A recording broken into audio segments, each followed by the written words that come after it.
ரெண்டு பக்கமும் வச்சு ஒரு லாக் பண்ணுங்க. இப்பதானே தொப்புள் கொடி வந்து கட்டாச்சு, அதை உள்ள தள்ளி மணி நேரம் கட்ட நேரத்துல நான் வெளியே வரக்கூடாது. இன்னைக்கு ஒரு ஸ்பெஷல் டே இருக்கு. ஜோஜோவை குளிக்க வச்சு போறோம். இந்த வெள்ளை இருக்க வெட்டி அருணா கயிறு செய்ய போறோம். செடியை மர்டர் பண்ணியாச்சு. இதுலலாம் எடுக்க முடியாதா? 7ஆம் கப் சீஸ்லாம் வாங்கிட்டு வந்தாச்சு. எனக்காக ஸ்பெஷலா மட்டன் கிரேவி எங்க அத்தை பண்ணிருக்காங்க. இப்படி முறுக்கி முறுக்கி முறுக்கி பாப்பா இடுப்புக்கு அருணா கயிறு ரெடி பண்றாங்க. ஜோஜோ குளிக்கும் போது டெய்லி இப்படித்தான் குளிக்கணும்.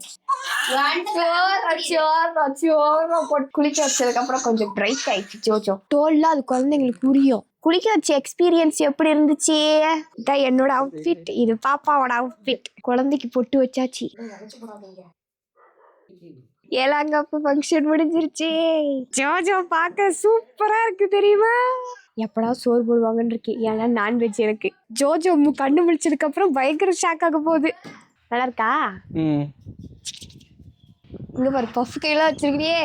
இங்க பாரு, இது ஒரு ஃபீடிங் டாப்பு. ஜிப் இருக்கு ரெண்டு பக்கமும். எங்க இருந்து கொடுத்து விட்டாங்க? பொண்ணு கிளாத்திங் ஸ்டோர்ல இருந்து. இதுவும் நல்லா இருக்கு. எப்படி இருக்கு ரெண்டு? எனக்கு ஜோஜோக்காக ஸ்பெஷல் கிஃப்ட். உங்களுக்கு இதே மாதிரி கலெக்ஷன்ஸ் இதை விட பெட்டரான கலெக்ஷன்ஸ் வேணும்னா பொண்ணு கிளாத்திங் ஸ்டோர்ங்கிற இன்ஸ்டா பேஜை விசிட் பண்ணி பாருங்க. தேங்க்ஸ் டு பொண்ணு கிளாத்திங் ஸ்டோர். இருங்க, முக்கியமான விஷயமே வைக்கல. இன்னைக்கு விருந்து பலம். நான் போய் சாப்பிட்டு வந்துடுறேன். பாய்.